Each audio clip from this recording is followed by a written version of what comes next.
Start smiting metal by making this leaf.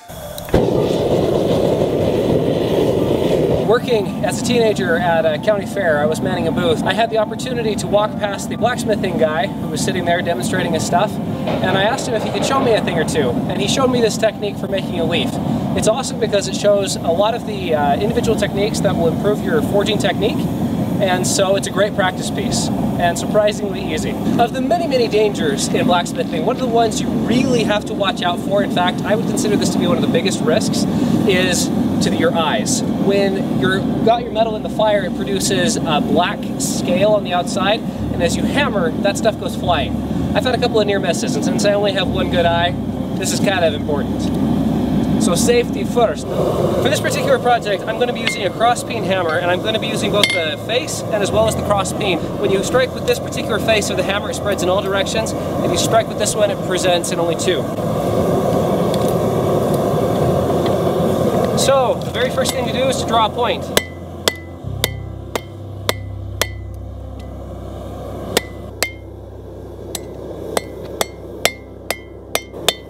Okay, once a relatively sharp point has been established, I'm going to lean it over the edge of the anvil, and I'm going to do a set down by hammering on the corner of the anvil. That produces a shape like this, which is going to turn into the neck of the leaf. I'm going to do the same thing at 90 degrees.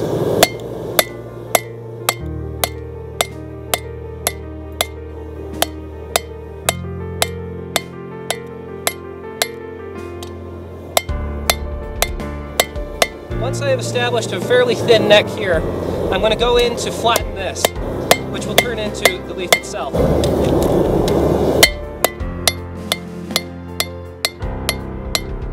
Once the leaf is more or less flattened, I then turn over the hammer to this side, the cross peen side, and I start putting the veins in it by fanning it out.